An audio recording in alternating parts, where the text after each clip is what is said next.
မင်္ဂလာပါ2025 May June Paper 2 Calculator အသုံးပြုခွင့်ရတဲ့ paper ကိုရှင်းပေးမှာဖြစ်ပါတယ်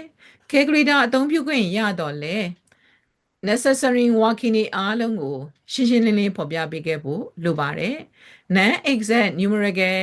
answer တွေဆိုရင်3 significant figure ဖြတ်ပေးခဲ့ရမှာဖြစ်ပြီးတော့ angles and degree တွေရဲ့ answer တွေဆိုရင်1 decimal place ဖြတ်ပေးခဲ့ရမှာဖြစ်တယ်အဲ့တော့ pi ဆိုတာကိုတွေ့ခဲ့ပြီဆိုရင် pi နေရာမှာ3.142သုံးတာဖြစ်ဖြစ် calculator နဲ့တွက်ပြီးတဲ့အခါပဲဖြစ်ဖြစ်တွက်ပြီးတဲ့အခါမှာနောက်ဆုံးမှာ3 significant figure အဖြစ်နဲ့ဖြတ်ထားပေးခဲ့ရမှာဖြစ်ပါတယ် number 1 question ကိုကြည့်ရအောင် number 1မှာကပေးထားတာက quadratic inequality အဲ့ဒီ quadratic inequality ကို solve လုပ်ပေးပါလို့ပြောတယ် quadratic inequality ကို solve လုပ်တိုင်း right hand side မှာဆိုလို့ရှိနေမယ် left hand side မှာတော့ factorize form လေးဖြစ်နေရမှာအခုက factorize ကအစဉ်သင့်ဖြစ်ပြီးစားဆိုတဲ့အတွက် critical values လေးစရေးလို့ရပါပြီ the critical values are critical values က x ရဲ့အဖြစ်တွေပါ x တန်ဖိုးက -2n နောက်ထပ် x တန်ဖိုးက 5/4 quadratic inequality less than case ဒီ interval case ပါ less than x ရဲ့အဖြစ်ဒီ -2 နဲ့ 5/4 ဆိုတဲ့ interval တွင်မှာရှိနေမယ်ပေါ့ number 2 question ကိုဆက်ပြီးတော့ကြည့်ရအောင် number 2မှာပေးထားတာက y ပေးထားတယ် dy by dx ရှာခိုင်းတယ်ရှာခိုင်းတဲ့ dy by dx ကသူသတ်မှတ်တဲ့ပုံသွင်းကိုရအောင်ပြင်ပေးခဲ့ရမှာဒါဆိုရင်ပေးထားတဲ့ y ကိုကြည့်လိုက်တော့အပေါ်မှာလည်း x ကပါနေတယ်အောက်မှာလည်း x ကပါနေတယ်အပေါ် x မှာအောက် x ပါဆို quotient formula သုံးပြီးတော့ differentiate လုပ်လို့ရနိုင်တယ်ဒါပေမဲ့ quotient formula မသုံးချင်ရင်ဘာလုပ်လို့ရလဲဆိုရင်အောက်မှာရှိတဲ့ x square ကိုအပေါ်ကိုပို့လိုက်ရင်လည်းရတယ်ဒါဆိုရင်အဲ့လိုလေးပို့ကြည့်ရအောင် y is equal to 4h2 minus 5 times x square အပေါ်ရောက်တဲ့အခါမှာ x to the power -2 x square ယူမယ်ဆိုရင် 4x minus 5 x to the power -2 အဲဆိုရင် y ကို differentiate လုပ်တော့မယ် differentiate လုပ်မယ်ဆိုရင် dy by dx is equal to 4x ကို shade တဲ့အခါမှာ 4 -5 times power ရှေ့ချတော့ -2 power တခုလျှော့တော့ x to the power -3 ဒါဆိုသူ့ကိုပြန်ရေးမယ်ဆိုရင်4 plus 5 times 2က10သူ့အောက်မှာ x3 ရှိတယ်အဲ့တော့ single fraction ရေးရမယ်ဆိုရင် denominator မှာ h2 ရှိမယ်အဲ့တော့အောက်မှာ h2 ဆိုရင်အပေါ်မှာရှိတာက 4h2 plus 10လို့ဆိုရဲပေါ့အပေါ်ပိုင်းမှာ numerator ပိုင်းမှာ2ကို extract လုပ်လို့ရတဲ့ပုံထုတ်လိုက်ပြီဆိုရင် 2h2 plus 5 ရှိမယ်အောက်မှာက h2 ရှိမယ်ပေါ့အဲ့တော့အောက်မှာ h2 ရှိမယ်ဆိုတဲ့အတွက်ဒါဆိုရင် dy by dx ရသွားပြီ dy by dx is equal to သတ်မှတ်ထားတဲ့မိကုံးကတောင်းဆိုထားတဲ့ပုံစံတွင်ကိုပေးနိုင်ပြီဖြစ်ပါတယ်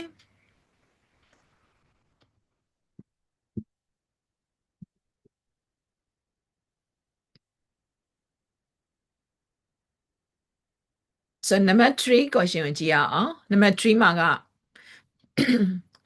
number 3ရဲ့ပေးချက်က square root of y က x block again x2 လို့ဆိုထားတယ်ဒါဆိုရင်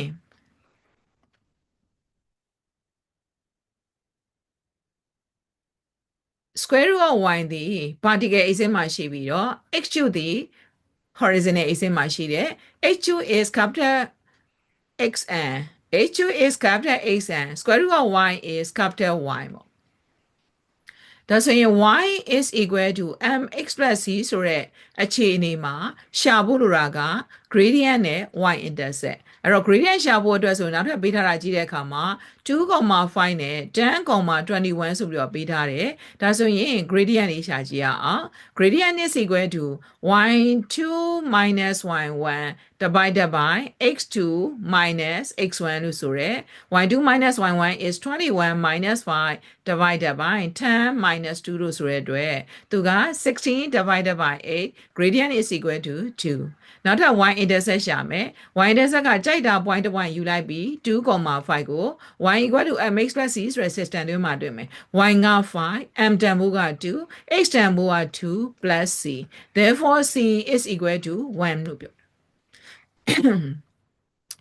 ဒါဆိုရင် capital Y ရှိတယ် capital A ရှိတယ် gradient လည်းရှိတယ် y intercept လည်းရှိရဆိုတော့အခုဒီ equation ထဲမှာတွင်ကြည့်ရအောင် capital Y နေရာမှာ square root of y is equal to m နေရာမှာက2 square root of x က h2 plus c တန်ဖိုးက1 therefore y မဲရှာခိုင်းတယ်မိကွာ y ကိုလိုချင်နေတယ်ဆိုတဲ့အတွက်အဲ့ဒီ equation ကို square root ဖို့စိုက်ယူမယ်ဆိုရင် y is equal to 2x2 plus 1 the whole square ဆိုပြီးတော့ y ရဲ့ values ကိုရပြီ y ရဲ့ expression ကိုရသွားပြီပေါ့နော်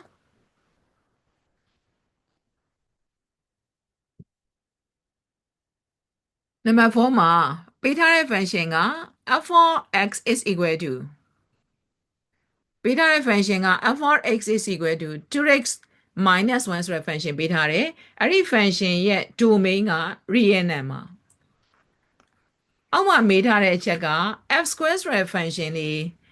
f square ဆိုတဲ့ function လေးဘာကြောင့်ဖြစ်ပေါ်လာလဲဆိုတဲ့အခြေအနေလေးကိုပြောတာဒါဆိုရင် f square ကိုမပြောခင်အရင်ဆုံး function f ကိုတည်ထားဖို့လိုပါတယ် function f က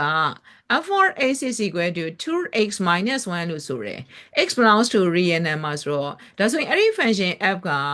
x တက်ထက်ဆိုတဲ့အတွက်သူ့ကို graph တာဆွဲမယ်ဆိုရင်အဲ့ဒီ graph ဒီ straight line graph ပေါ့ gradient positive ဆိုတဲ့အခုချိန်နေတိုင်းရှိတဲ့ graph မျိုးပေါ့ဒါဆိုရင်သူ့ရဲ့ range ဒီ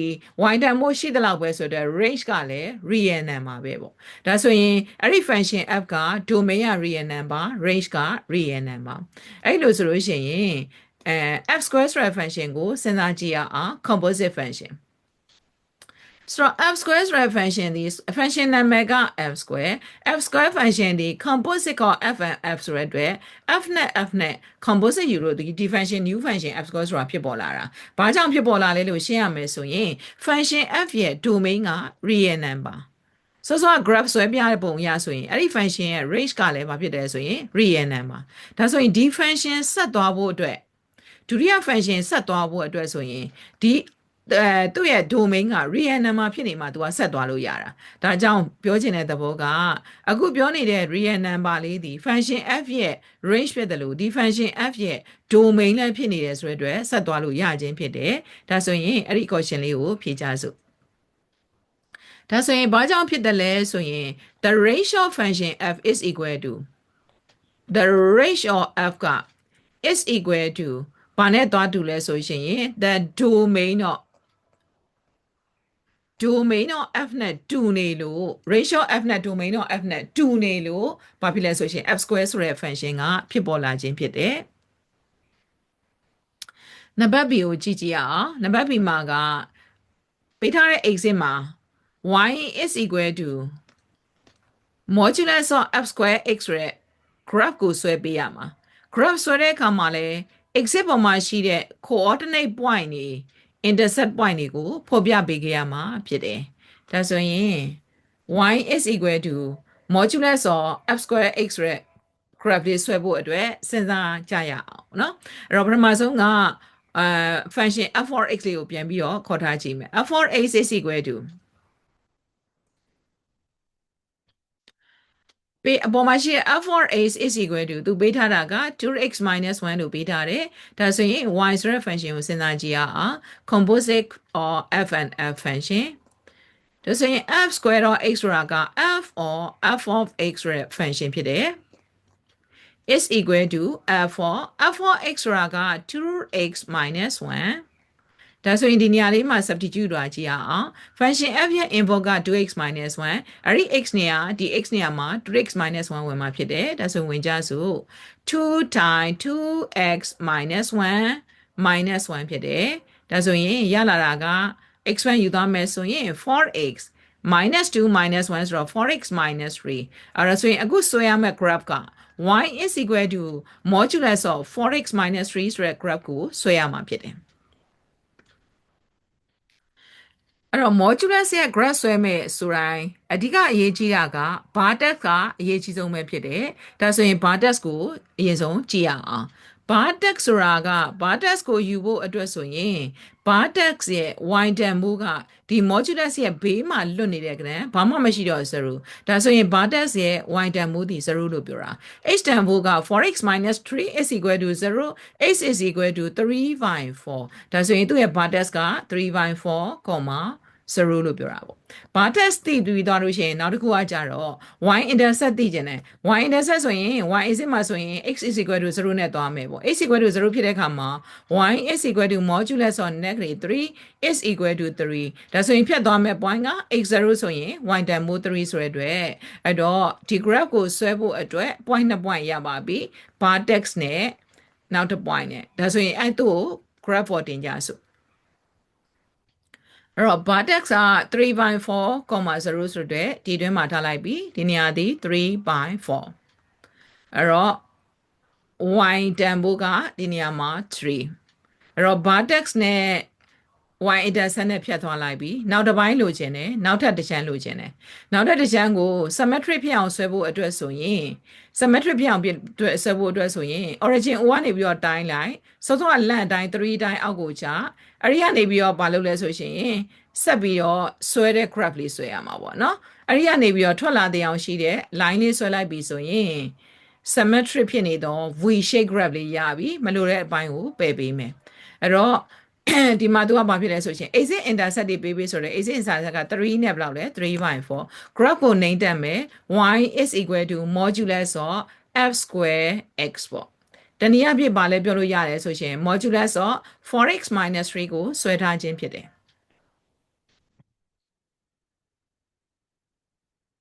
နောက်ထပ် question လေးကိုကြည့်ရအောင်နောက်ထပ် question ပေးချက်က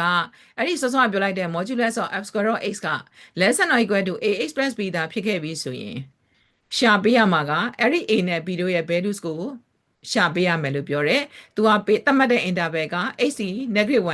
3နဲ့ကြားထဲမှာရှိတယ်လို့ပြောတယ်။ဒါဆိုရင်အဲ့ number c လေးကိုတွေ့အောင်။ number c ကိုတွက်ဖို့အတွက်ဆိုရင်အပေါ်မှာရှိတဲ့ f square x တော့လိုတယ် okay f square of x less than or equal to ax plus b အဲ့ဒီမှာရှိတာက -1 less than or equal to x less than or equal to 3ဆိုတဲ့အချက်လေးပေးထားတယ်ဒါဆိုရင် f square of x ကအပေါ်မှာရထားတာက 4x - 3 b မှာရထားတဲ့အချက်ကိုသုံးမယ် less than or equal to ax plus b ဒီတွင်းမှာရှိတဲ့ x ဒီဘာလို့လဲဆိုရင်ပေးထားတဲ့ interval အတွင်းမှာရှိတဲ့ point နေတဲ့သက်ဆိုင်တာဒါဆိုရင် smallest number ဖြစ်တဲ့ -1 လေးကိုသွင်းကြည့်မယ် largest number ရှိတဲ့3လေးကိုသွင်းပြီးတော့ equation တိစောက်ကြစို့ 1x is equal to -1 -1 သွင်းမယ်ဆိုရင်4 times -1 ဆိုတော့ -4 -3 less than or equal to x နေရာမှာ-1 သွင်းလိုက်တော့ -a plus b လို့ဆိုတာဒါဆိုရင် modulus of -7 က7 less than or equal to -a plus b ဆိုတဲ့အတွက် inequality တကြောင်းရတယ် a unknown b unknown 2 unknown ပါတယ် inequality တကြောင်းရတယ် equation နဲ့ပါတက်လိုက်ပြီနောက်ထပ် a is equal to largest number ဖြစ်တဲ့3လေးထည့်ကြည့်မယ် modulus of 4 times 3 က12 minus 3 less than or equal to x နေရာမှာ3ထည့်မယ်ဆိုရင် 3a plus b လို့ဆိုတာအဲဆိုရင်12 minus 3ကရတာက12 minus 3 is equal to 9ဆိုတဲ့ line less than or equal to 3a plus b နောက်ထပ်2 unknown inequality တစ်ချောင်းရတယ်ပေါ့အဲ့ဒီ equation inequality နှစ်ချောင်းကို solve လုပ်ဖို့အတွက်ဆိုရင်အရှင်းလင်းဆုံးက equal နဲ့ယူပြီးတော့ရှင်းသွားတာကအရှင်းဆုံးပဲ 3a plus b is equal to 9လို့ယူမယ်နောက်ထပ်တစ်ချောင်းလေးက -a plus b is equal to 7လို့ယူပြီးတော့အဲ့ဒီ equation တွေကိုရှင်းသွားမယ် ab ထုတ်မယ်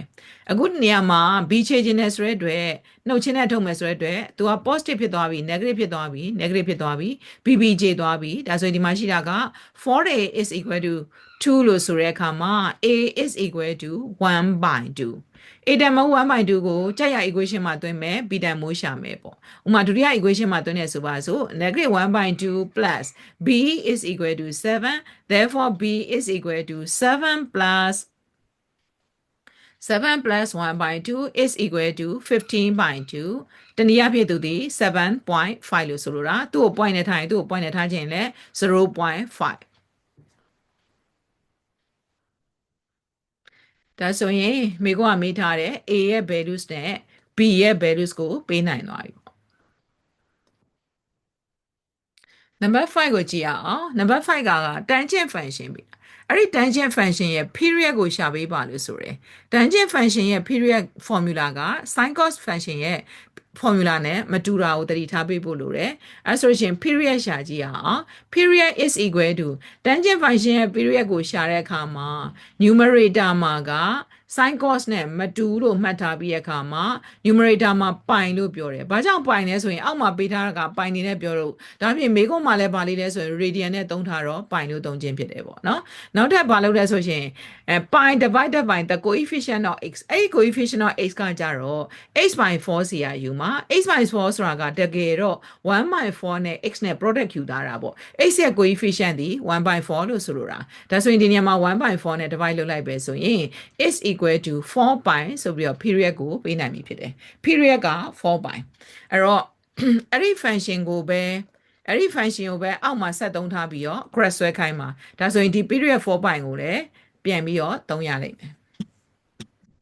အဲ့ဆိုရင် graph ဆွဲကြစို့အဲ့တော့သူကပေးထားတာကအဲ့ဒီစောစောပြောတဲ့ function က domain က -2 pi နဲ့4 pi နဲ့အတွင်းမှာရှိတယ်အဲ့တော့သူပြောတဲ့စက္ကန့်ချက်ကိုကြည့်ကြရအောင်လိုချင်တာက y axis ပေါ်မှာရှိတဲ့ intercept ကိုပေးပါပဲ y axis ပေါ်မှာရှိတဲ့ intercept ကိုပဲတောင်းဆိုထားတယ်နောက်ထပ်ပြောတာက asymptote ကိုလည်းရှင်းရှင်းလင်းလင်းဖော်ပြပေးဖို့လို့ပြောထားတယ်ဒါဆိုရင်စပြီးတော့ကြည့်ကြရအောင်အဲ့တော့စောစောရထားတာက period က4 pi လို့ပြောလိုက်တော့ period is equal to 4 pi လို့နံပါတ် a မှာရထားတယ် period ရပြီဆိုတော့ဘာသိလို့ရလဲဆိုရင် asymptote ကိုသိလို့ရတယ်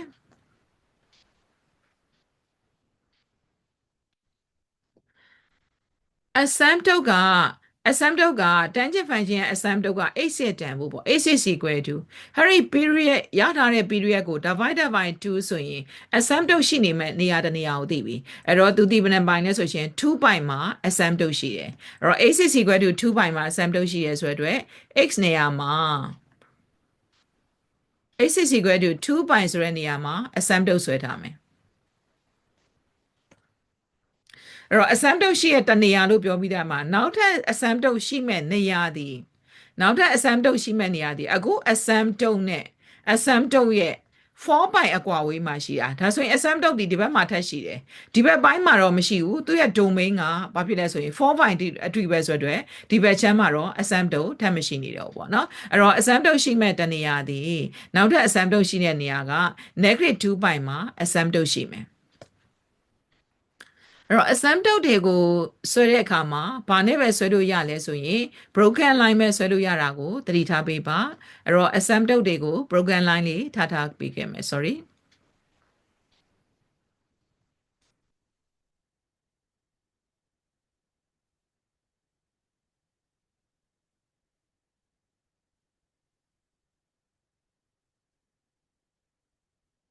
အဲ့တော့ calculator လက်ထဲကိုပေးသုံးတာရယ်ဆိုတဲ့အတွက် calculator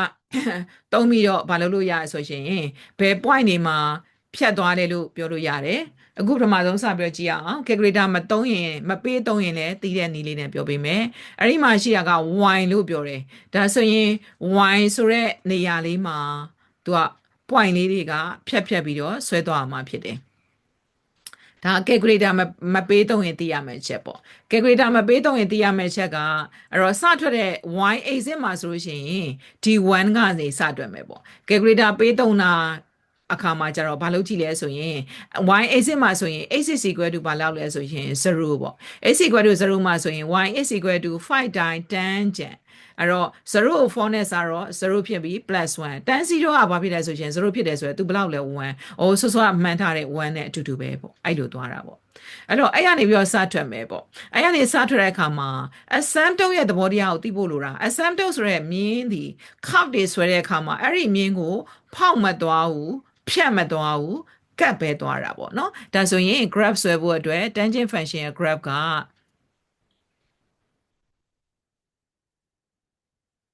asymptote နာကတ်နေတာဒီဘက်ပိုင်းမှာလည်း asymptote နာကတ်နေမှာ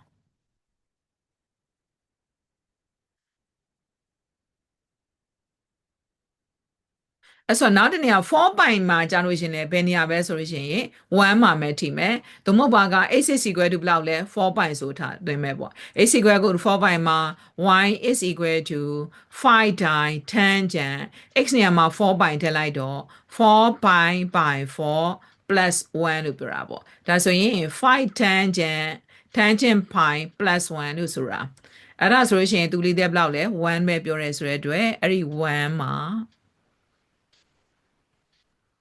အဆုံးသက်သွားမယ်ပေါ့နော်အဲ့တော့ဒီမြင်းကမပါလဲရတယ်အဲ့တော့ဘယ်နေရာလေးသိဖို့လိုလဲဆိုရင်ဒီနေရာမှာအဆုံးသက်မှာက4ပိုင်ဆိုရင်ဘယ်လောက်လဲဆိုရင်1မှာတည်တယ်ပေါ့နော်ထက်ရေးပြစရာမလိုပါဘူးမိကုံးကတောင်းဆိုတာက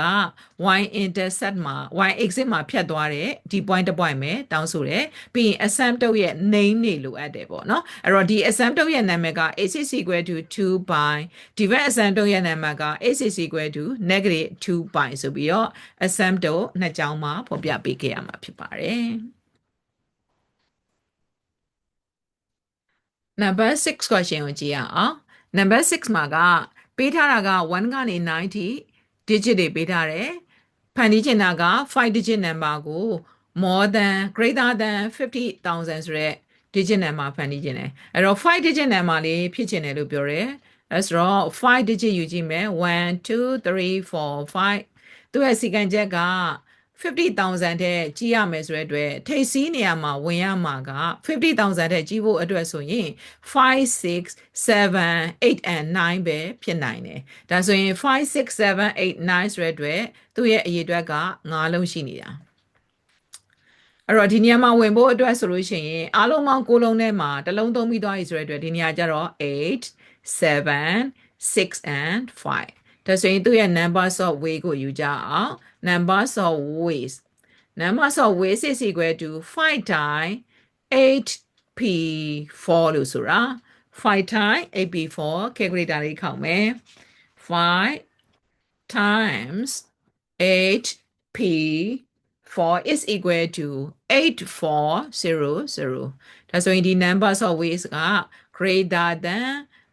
50,000ကိုစဉ်းစားထားတာနံပါတ် B ကိုဆက်ကြည့်အောင်နံပါတ် B မှာပေးထားချက်က red hair 9ယောက်ရှိတယ် brown hair က6ယောက်ရှိတယ်အားလုံးပေါင်း total က73ယောက်အဲ့ဒီ73ယောက်ကိုဘယ်လိုဖြစ်ချင်တာလဲဆိုရင် stand in a line for photograph stand in a line နဲ့ line တောက်လျှောက်ကိုရက်ခိုင်းမှာ1 2 3 4 5 6 7 8 9 10 11 12 13ဒီလိုရှိတာအဲ့တော့သူကဘာလေးကန့်သက်ထားလဲဆိုရင်တဲ့ no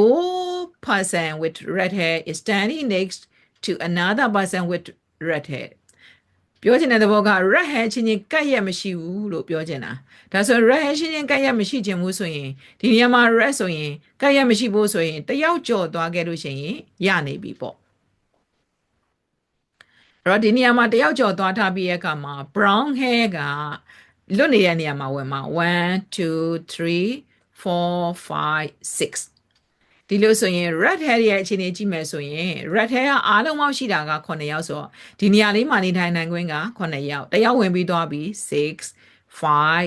4 3 2 1ဒီလို stand ဖြစ်မှာပေါ့နော်အဲ့တော့ brown hair ပြောမယ်ဆိုရင် brown hair သမားကလည်းဒီနေရာမှာ6ယောက်လုံးဖြစ်နိုင်တယ်တယောက်ယော့သွားတော့5 4 3 2 1ဒါဆိုရင်သူ့ရဲ့ numbers တော့ way လေးရေးလို့ရပြီ numbers of ways is equal to red hair 9ယောက်ရဲ့အခြေအနေက7 factorial ပြောလို့ရပြီ brown hair တွေက6 factorial ပြောလို့ရပြီဒါဆိုရင်7 factorial times 6 factorial is equal to 3 6 to 8 800ရပါပြီnumber 2ကိုကြည့်အောင်number 2ကစောစောအစုပဲ red hair က7ရှိပြီးတော့ brown hair က6ရှိတယ်အဲ့ဒီထဲကနေပြီးတော့5 people ကို choose လုပ်ချင်တာအဲ့တော့ choose လုပ်တဲ့အခါမှာ သူ့ရဲ့စီကံသတ်မှတ်ချက်ကဘာပြောလဲဆိုရင် at least one person chosen has brown hair အဲ့တော့ brown hair တွေကအနည်းဆုံးတစ်ယောက်တော့ပါရမယ်လို့ပြောတာဒါဆိုရင်ဒီချက်လေးကိုစဉ်းစားကြည့်အောင်7 red and 6 brown hair ကနေစဉ်းစားကြည့်မယ်ပေါ့နော်ဒါပေမဲ့အဲ့ချက်ကိုမယူဘဲနဲ့တခြားနည်းလမ်းလွယ်တဲ့နည်းနဲ့သုံးသွားမှာအဲ့တော့ brown hair အနည်းဆုံးတစ်ယောက်ဆိုအနည်းဆုံးတစ်ယောက်ဆိုတစ်ယောက်ဖြစ်ပြီးသွားလို့ရှိရင်အနည်းဆုံးတစ်ယောက်ဆိုတစ်ယောက်အနည်းဆုံးလို့ပြောလိုက်တော့ at least ဆိုရင်သူ့ထက်ပိုလို့ရတယ်မ ပိုင်တာမရတာအဲ့ဆို1 2 3 4ရွေးမှ9ယောက်ဆိုတဲ့အတွက် brown ညီပဲ9ယောက်ဖြစ်လို့ရတယ်အဲ့ဒီအချိန်မှာ red ကလည်းလိုက်တာက total 9ယောက်ပြည့်ဖို့အတွက်ဆိုရင်ရွေးမဲ့9ယောက်ပြည့်ဖို့အတွက်ဆို1ဆိုရင်4 2ဆိုရင်3 3ဆိုရင်2 4ဆိုရင်1 5ဆိုရင်သူထရတယောက်မှမရွေးအဲ့တော့ case က1 2 3 4 5ဆို9 case တောင်တွက်ပြီးတော့ပေါင်းရလိမ့်မယ်ပေါ့ဒါဆိုရင်အဲ့ case ကများလာတယ်အဲ့ဒီအတိုင်းမစင်စားဘဲနဲ့စဉ်းစားလို့ရတာတခုရှိတယ်ပေါ့ဘာလို့လို့ရဆိုတော့ at least 1% ဆိုအနည်းဆုံးတစ်ယောက်ပါမယ်ဆိုဒါဆိုတစ်ယောက်မှမပါလို့မရဘူးအဲဆိုရှင်အားလုံး case တွေကနေပြီးတော့တစ်ယောက်မှမပါတာသာနှုတ်လိုက်ရင်ရှင်းသွားပြီပေါ့ဒီလိုဆိုရင်စဉ်းစားကြည့်အောင် numbers of ways is equal to အားလုံးဖြစ်နိုင်တဲ့ case ကရှိနေတဲ့13ကနေပြီးတော့9ယောက်ကို choose လုပ်တာအဲ့တော့13 choose 5ပေါ့အဲ့ဒီထဲကနေပြီးတော့ brown hair မပေါအောင်ရွေးမယ်လို့ပြောလိုက်တဲ့အခါမှာ brown hair တယောက်မှမပေါအောင်ဆိုဘယ်တည်းကရွေးလို့လဲဆိုရှင် red တည်းကရွေးလို့ပေါ့ red တည်းကနေပြီးတော့ရွေးတာကဘယ်နှယောက်လုံးကိုရွေးချလိုက်လို့ဆိုလူချင်းတဲ့9ယောက်လုံးကိုရွေးချလိုက်လို့ဒီလိုဆိုရင်အဲ့ဒါလေးကိုတွက်လိုက်တာ ਨੇ ဒီဟာကြီးအရှိကြီးတွက်တာ ਨੇ အတူတူပဲ result ကဒါဆိုရင်13 C5 minus 7 C5 is equal to 1 2 6 6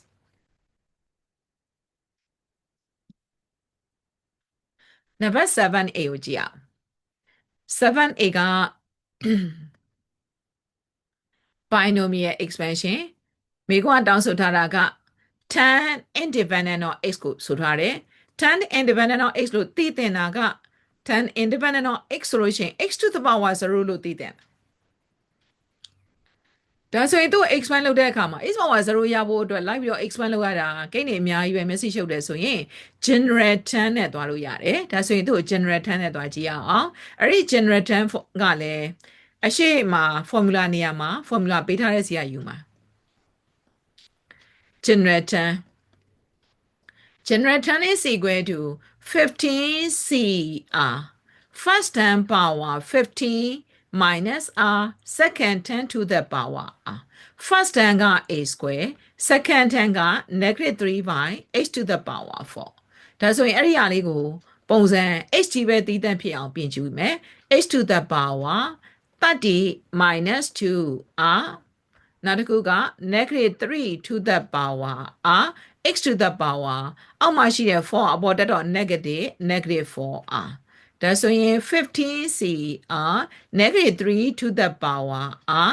x to the power 30 minus 6r လို့ဆိုတာအဲ့တော့စောမိကွာတောင်းဆိုထားတဲ့အချက်နဲ့ compare လုပ်ပြီးတော့ချိန်မှာဖြစ်ပါတယ် x to the power 30 minus 6r x to the power 0နဲ့ချိန်မှာဖြစ်တယ်ဒါဆိုရင် time independent of x ရဖို့အတွက်ဆိုရင်30 minus 6r is equal to 0ဖြစ်ပြီးတော့ 6r is equal to 30 r is equal to 5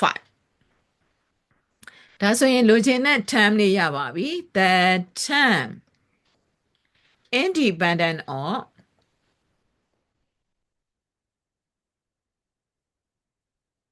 the tan independent of x is equal to 15c5 negative 3 to the power 5ဒါဆိုရင်သူ့ calculator ခောက်လို့ရပါပြီ negative 9တဲ့ဆိုတော့ negative လေးထွက်တယ်သို့မဟုတ် calculator တစ်ခါလေးထည့်ပြီးတော့ခောက်လိုက်ရ 15c5 3 power 5 is 729 so in number B ကိုဆက်ပြီးတော့ကြည့်ရအောင်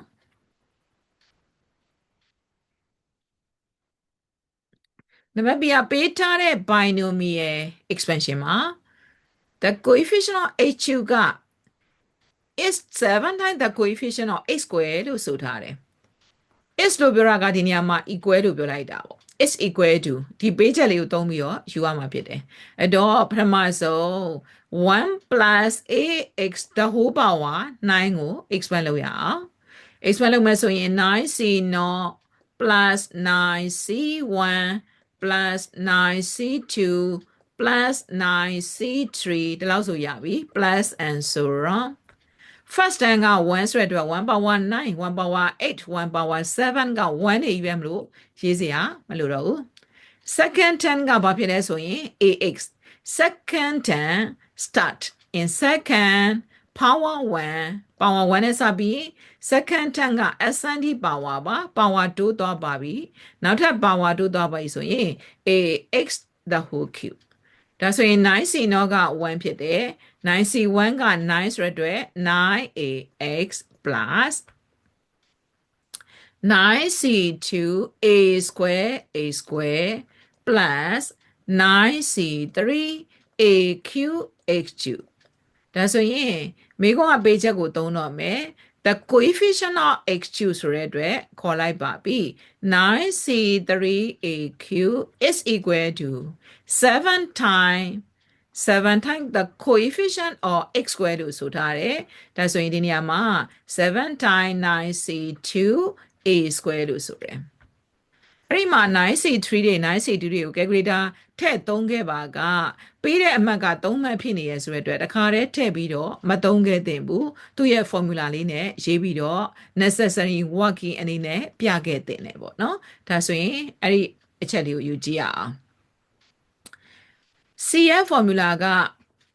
CF formula က9 factorial by 9 minus 3 factorial 3 factorial အဲ့လိုလဲသုံးလို့ရတယ်။နောက်တစ်နည်းလေးကဘာလေးလဲဆိုရင်ဒီလို number လေးအလွယ်လေးတွေဆိုရင်နောက်ထပ်နည်းလေးကအဲ့ဒီအောက်မှာရှိရဲ့3လေးဆိုရင်3 2 1ဆိုပြီးတော့ဖြန့်တယ်။အဲ့ဒီအောက်မှာ3လုံးဆိုရင်အပေါ်မှာလည်း3လုံးရှိမယ်။ဘယ်လို3လုံးလဲဆိုရင်9ရစမယ်ဆိုရင်9 8 7ဒီလိုအခြေအနေလေးရှိမယ်။အဲ့တော့ aq နဲ့ a square နဲ့ဆိုတော့ဒီဘက်မှာ a တစ်လုံးကျန်မယ်7 times အောက်မှာ2ဆိုရင်2 1အပေါ်မှာနှလုံးအောက်မှာနှလုံးဆိုရင်ပေါ်နှလုံးပဲရှိမယ်9ကစမယ်9 8အဲ့တော့ခြေမယ်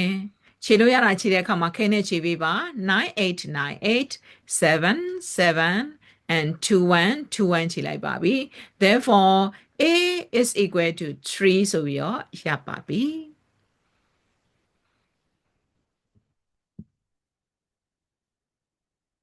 နောက်ထပ်နံပါတ်8ကိုကြည့်ရအောင်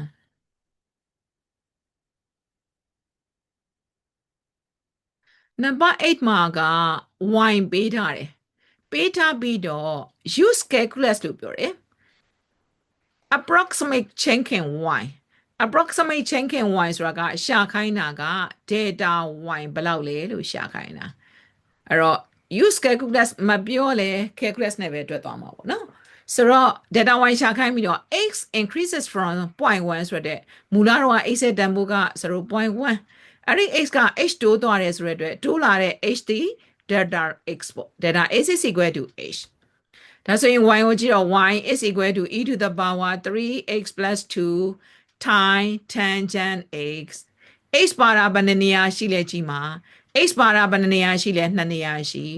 အဲ့ဒီ2နေရာ product ယူနေရဆိုရင်ရှေ့ထားနောက်ရှိနောက်ထားရှေ့ရှိနဲ့ differentiate လုပ်မှာဘာကြောင့်ရှိတယ်လဲလို့ပြောမယ်ဆိုရင် approximate changing y delta y ကိုရှာဖို့အတွက်သူ့ရဲ့မူရင်း formula က delta y by delta x approximate to approximation ဆိုတဲ့ဒီမှာ approximate ရေးမှာ dy by dx လိုချင်နေတာက delta y လိုချင်နေဆိုတဲ့ delta y approximate to dy by dx into delta x အဲ့တော့ delta x တန်ဖိုးက x လို့ပေးထားတယ် dy by dx ကမသိဘူးဒါကြောင့်သူ့ကို differentiate လုပ်မယ်လို့ပြောတာ dy by dx is equal to x ပါတာနှစ်နေရာဆိုရင်ရှေ့ထားနောက်ရှိနောက်ထားရှေ့နဲ့ရှိမယ် e power 3x plus 2 times dy by dx tangent x ကိုရှိမယ် plus tangent x ကိုထားပြီးတဲ့အခါမှာ dy by dx e to the power 3x plus 2ကိုရှိမယ်ဒါဆိုရင် differentiate လုပ်ရမယ့်နေရာလေးပဲရှိပြီးတဲ့အခါမှာကျန်တဲ့နေရာကိုဒီတိုင်းပြန်ပြီးတော့ရေးရုံပဲ e to the power 3x plus 2 times tangent x ကိုရှိတဲ့အခါမှာ secant square x plus tangent x times e to the power 3x plus 2 times 3ဒီနေရာမှာဒီတိုင်းထားပြီးတော့ရှင်းလဲရတယ်သို့ပေမဲ့ calculator ထည့်ခေါက်တဲ့အခါမှာ calculator သုံးရတာလျင်မြန်စေဖို့အတွက် command factor ဖြစ်တဲ့ e to the power 3x plus 2လေးကို extra ယူကြည့်ရအောင် extra ယူရင်းနဲ့ပဲ calculator ထဲမှာ secant မရှိဘူးဆိုတော့သူ့ကိုပုံစံပြင်မယ်ပေါ့ secant ကဘယ်သူရဲ့ reciprocal လဲဆိုရင် cos ရဲ့ reciprocal ဆိုတဲ့အတွက် cos square x လို့ယူမယ် plus ကျန်နေတာက3ကျန်အောင်မယ်ပြီးရင်ပါလေးလေ tangent ကျန်အောင်မယ် tangent က calculator မှာပါတယ်ဆိုတဲ့အတွက်သူ့ကိုပြင်မထားတာပေါ့နော်ဒီလိုဆိုရင်အဲ့ဒီ dy by dx ကို x is equal to 0.1 ထည့်တဲ့အခါမှာဘာလဲလို့ရှာပေးရမယ်ပေါ့ဒါဆိုရင် x is equal to 0.1မှာ dy by dx is equal to အဲ့ဒီမှာ calculator ထည့်ပြီးတော့တခါတည်းအဖြေရေးတာမျိုးရှောင်ပေးပါ calculator တဲ့ကိုတခါတည်း direct မထည့်ပါနဲ့ substitution case ကိုမြင်တောင်ပြောပေးပါအဲ့တော့မြင်တောင်ပြောပေးဆိုရင်3တိုင်း 0.1 ဆိုရင်0.3 plus 2ဒီလိုလေးရေးလို့ရတယ်ပြီးရင်အောက်မှာက x ရဲ့နေရာမှာ substitution ကိုပြခိုင်းတာအဲ့တော့1 over cos square 0.1 plus 3 times tangent 0.1ဆိုရင်သူ့ကို calculator လေးသုံးအောင် e power 0.3 plus 2ဘေးကို back ပြန်ထွက်မယ် bracket လေးစပြီးတော့ 1 by cos 0.1 bracket ပြန်ပေး square plus 3 tangent 0.1အဲဆိုရင်သူ့ရဲ့အဖြေလေးက 13.107 ဆိုတဲ့ 13.1 ပဲယူလိုက်ပြီအဲ့တော့ဒါဆိုရင် delta y approximate to 13.1 delta x က h ပေါ့အဲ့ဆိုရင်မိကွာတောင်းဆိုထားတဲ့ approximate ချင်းခင် y ကိုပေးနိုင်သွားပြီ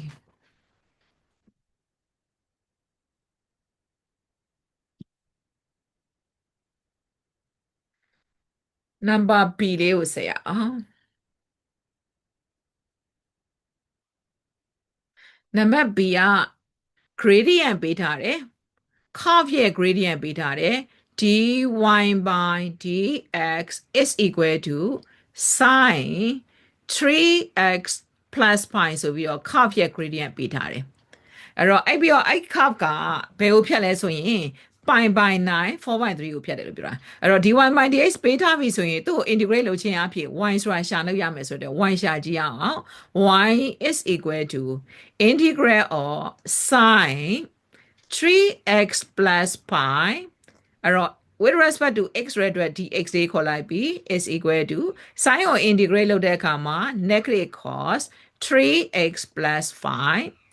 x ရဲ့ coefficient နဲ့ပြန်ပြီးတော့ divide လုပ်မှာဒါဆိုရင် divided by 3လို့ဆိုရဲ indefinite integral ဆိုတဲ့ constant c ပါအောင်မယ်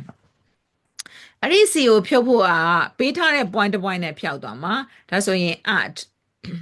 pi by 9, 4 by 3ကိုခေါ်ကြစို့ x တွေ့ရင် pi by 4ထက် y တွေ့ရင် 4 by 3ထက်အဲဆို y တွေ့ရင် 4 by 3ထည့်လိုက်ပါပြီ is equal to negative 1 by 3 times cos 3 times pi by 9ပါပါပြီ plus pi plus c ဒါဆိုရင် 4 by 3 is equal to negative 1 by 3 cos ဒီနေရာမှာ3 times 3ဆိုတဲ့အတွက် pi by 3 plus 4ဆိုရင် plus pi ဆိုရင်4 pi by 3ဖြစ်သွားပြီ plus c therefore c is equal to 4 by 3 plus 1 by 3 cos 4 pi by 3ဆိုရင် calculator သုံးလို့ရပြီ4 by 3 plus 1 by 3 cos 4 by 3 is equal to 7 by 6ရမယ်ဒါဆိုရင်အဲ့ဒီစီတန်မှုလို့ဒီမှာပြန်အစားတွဲမယ်ဒါဆိုရင်ရလာတဲ့ y ဒီ negative 1 by 3ရမယ် cos 3x plus pi plus 7 by 6ဆိုပြီးတော့ y တန်မှုရသွားပြီအဲ့တော့ y တန်မိုးရသွားပြီဆိုရင်ဆက်မေးတယ်မေကွန်းကိုကြည့်ရအောင်မေကွန်းကပါပေးထားလဲဆိုရင် x is equal to 5 pi by 12ဖြစ်မယ်ဆိုရင် exact y coordinate ပေးပါလို့ပြောထားတယ်ဒါဆိုရင် x တန်မိုးလေးအစားထည့်မယ် y ရှာမယ်အဲ့တော့ 1x is equal to 5 pi by 12 y တန်မိုးရှာကြဆို y is equal to negative 1 by 3 cos 3 times 5 pi by 12 plus pi plus 7 by 6 is equal to negative 1 by 3 cos 3 times 4 ဆိုတဲ့အတွက်5 pi by 4 plus pi plus 7 by 6ဒါဆိုရင် negative 1 by 3 cos အဲ့တော့သူက 4 ဆိုတဲ့အတွက်9 pi by 4 plus 7 by 6အဲ့တော့ calculator နဲ့ထည့်ခေါက်လို့ရပါပြီ negative 1 by 3 cos 9 pi by 4 plus 7 by 6 is equal to 7 minus square root of 2 divided by 6ဒါဆိုရင် y coordinate လေးပေးနိုင်ပြီဖြစ်ပါတယ်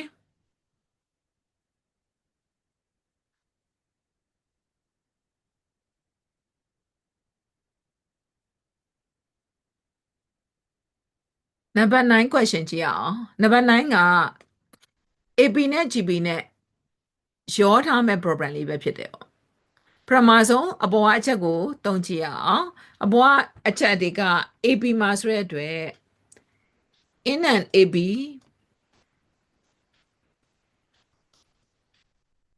ပထမဆုံးပေးထားတာက first term က9လို့ပြောရဲဆိုတဲ့အတွက် A is equal to 9 last term က159 last term is equal to 159 sum of all terms ဆိုတဲ့အတွက် SN is equal to 2604လို့ပြောတယ် SN က formula ရှိတာက n by 2 times A plus L ဆိုတာရှိတယ် is equal to 2604ဒါဆိုရင် A တိ L တိရဆိုတာအဲ့မှာ n တန်မိုးရှာခြင်းလို့ n by 2 times A တန်မိုးက9 plus 159 is equal to 2604ဒါဆိုရင်ရှာခြင်းနဲ့ n ကိုရှာဖို့အတွက် n by 2 times သူက168ဖြစ်မယ် is equal to 2604 therefore n is equal to 2604 multiply 2 မယ် divided by 168 calculator ခေါက်မယ် 2604 multiply 2 divided by 168 is equal to 31အဲ့ဆို n တန်ဖိုးက31ရတယ်အဲ့ဆိုရင်အခုသုံးပြီးတာကအဒီအချက်သုံးပြီးသွားပြီအဲ့ဆိုနောက်ထပ်ဆက်ပြီးတော့ကြည့်ရအောင်နောက်ထပ် given ကိုဆက်ကြည့်အောင်နောက်ထပ် given က AB မှာပဲ12 term နဲ့အဲ့ AB မှာရှိတဲ့12 term ကို GB မှာရှိတဲ့ first term နဲ့တူတယ်လို့ပြောထားတယ် AB မှာရှိတဲ့နောက်ထပ်8 term ကို G မှာရှိတဲ့ second term နဲ့တူတယ်ဆိုတော့ဒါဆိုရင် GB ထိမသွားသေးပဲနဲ့ AB မှာရှိတဲ့ case တွေကိုပဲအရင်စဉ်းစားကြစို့အဲ့တော့ AB မှာရှိတဲ့ case လို့ပြောလိုက်တဲ့အခါမှာ12 10ဆိုတဲ့အတွက်ဘာလေးလဲဆိုရှင် U12 လို့ပြောတာ U12 is equal to A plus 11D လို့ပြောရဲဆိုတဲ့အတွက်ဘာသိဖို့လိုသေးလဲဆိုတော့ D သိဖို့လိုသေးတယ်အဲ့ဒီ D လေးရှာရအောင်ပေါ့နော်အဲ့ဒီ D ကိုဘယ်ရရှာမလဲဆိုရင် less than စီရရှာရအောင် less than is equal to 159 less than ရဲ့ formula က UN formula အတိုင်းပဲ A plus n minus 1 time D is equal to 159 A တန်ဖိုးက9 plus n minus 1ဆိုတော့ n က31ဆိုတော့31 minus 1ဆိုတော့30 D is equal to 159ဒါဆိုရင်30 D is equal to 150 therefore D is equal to 5လို့ဆိုတော့အဲ့တော့ဒီတန်ဖိုး5ရပြီဆိုရင်သူရပြောတဲ့ U12 ရှာလို့ရပြီ U12 is equal to A plus 11D is equal to A တန်ဖိုးက9 plus 11 times D တန်ဖိုးက5 55 and 9ဆိုတဲ့အတွက်55 and 9ဆိုတဲ့အတွက်64ရမယ်ပေါ့နောက်တစ်ခုက U8 လို့ပြောတယ် U8 is equal to A plus 7D is equal to A တန်ဖိုးက9 plus 7 times D တန်ဖိုးက5 35ဆိုတဲ့အတွက်သူက44ရပြီဒါဆိုရင်အခုသုံးပြီးတဲ့အချက်ကဒီအချက်တွေရှာပြီးသွားပြီအဲ့ဒီအချက်တွေရှာပြီးတဲ့အချက်ကိုတစ်ဖက်မှာရှိတဲ့အချက်နဲ့ပြန်ပြီးတော့အချိတ်ဆက်မှာဖြစ်မယ်အဲ့တော့သူက GP လို့ရောက်သွားပြီ in a GP geometric progression မှာ first term ဒီ12 10နဲ့တူတယ်ဆိုတော့ first term ဆိုတဲ့ first term ဆိုတာ A ပေါ့ဒီ A နဲ့ confuse ဖြစ်နိုင်တယ်ပေါ့ဒါဆိုရင်သူ့နာမည်လေးတားမလိုက် A1 လို့ပြောလိုက်မယ်ပေါ့ဒါ GB မှာရှိရဲ့ A ကို A1 လို့သတ်မှတ်ထားတာ A1 is equal to 12 term နဲ့တူတယ်ဆိုတော့ A1 is equal to 64လို့ဆိုလိုခြင်းဖြစ်တယ် A1 is equal to 64နောက်တစ်ခုက second term ဒီ8 term နဲ့တူတယ်တဲ့ second term ဆိုတာ U2 လို့ပြောတာ U2 is equal to 44လို့ပြောတယ် U2 ဆိုတာကဘာလေးလဲ AR အဲ့ဒီ A တော့မှဒီ A သုံးမယ်ဆိုတာ A1R is equal to 44 A1 နေရာမှာ64ထည့်မယ်ဆိုရင် 64R is equal to 44 therefore R is equal to 44 divided by 64ဆိုတဲ့အတွက်သူရမှာက11 by ဘယ်လောက်လဲဆိုရင်16ဆိုပြီးတော့ R ရဲ့ value ရမယ်အဲ့ဒါဆိုရင်အားလုံးသုံးပြီးသွားပြီပေါ့မေးတာပဲကျန်တော့ပဲမေးတာဘာဖြစ်လဲဆိုရင် son of the first 610ဒါဆိုရင် first 610ဆိုတော့ S6 ကိုရှာမယ် X6 ကိုရှာဖို့အတွက်ဆိုရင် SN formula လေးသိဖို့လိုတာ SN is equal to A times 1 minus R to the power N by 1 minus R လို့ဆိုထားတော့ဒါဆိုရင်အဲ့ဒီမှာရှာကြည့်အောင်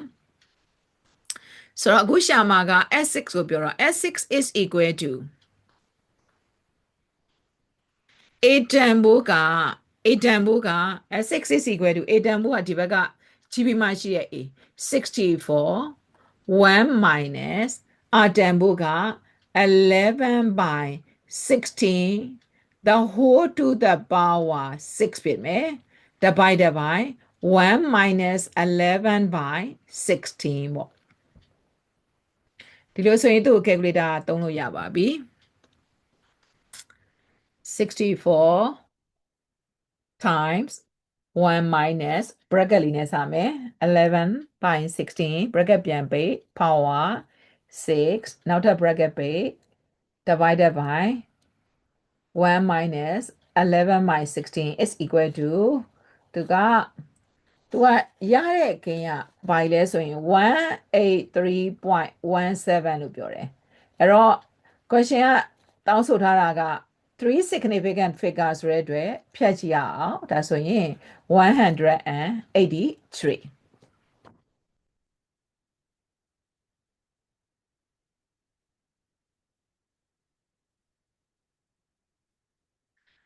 ဆိုရင်နံပါတ် B လေးစိုက်ပြီးတော့ကြည့်ရအောင်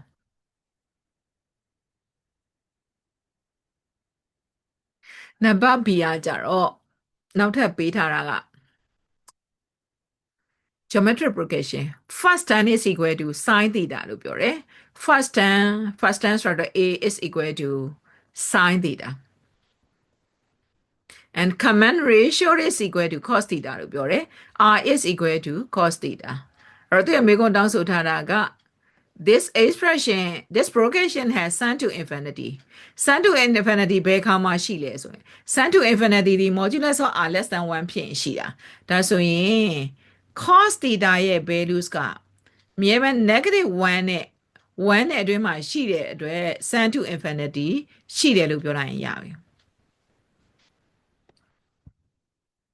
ဆိုရင် number 2ကိုဆက်အောင်နံပါတ်2ကဘောကမေကုန်းမှာရှိရဲ့ A နဲ့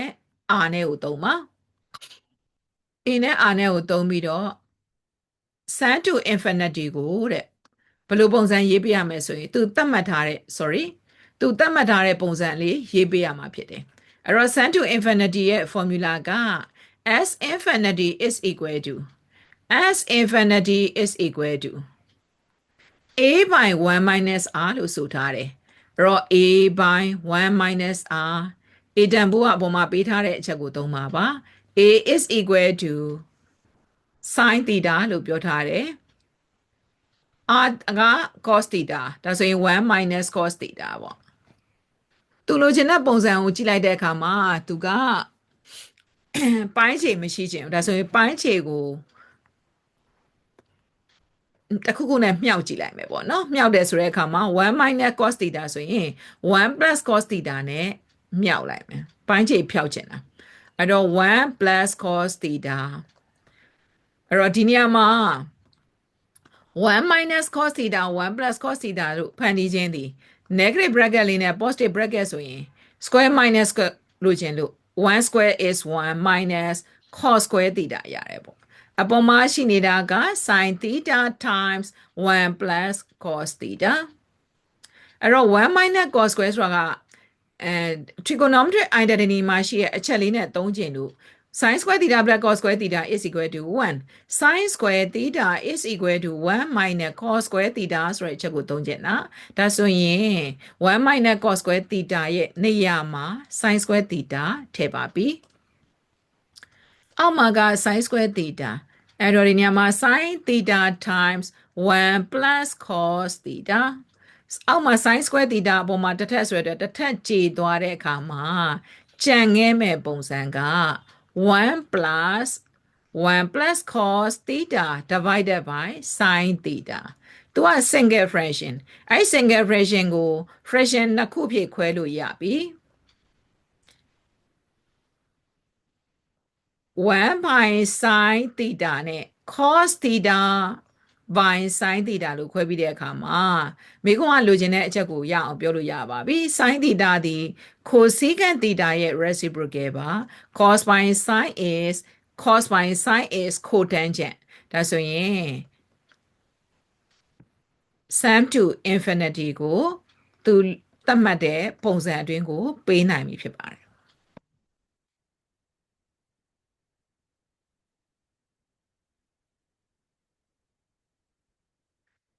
Number 10ကိုကြည့်ရအောင် Number 10မှာက particle P လေးသွားနေတဲ့အနေထားလေ particle P ကဘယ်နေရာကစထွက်တာလဲဆိုရင်သူ့ရဲ့ position vector လေးက -30 j ကနေပြီးတော့ start ဆိုတဲ့စကားလေးတွေ့တယ်အဲ့တော့ start လို့ပြောလိုက်တာနဲ့အဲ့ဒီပထမတွေ့တဲ့ position vector ဒီ vector A initial position vector ပေါ့ initial position vector ဒါဆိုရင်ဒါလေးတွက်ဖို့ကြည့်ရအောင် number 10A မှာ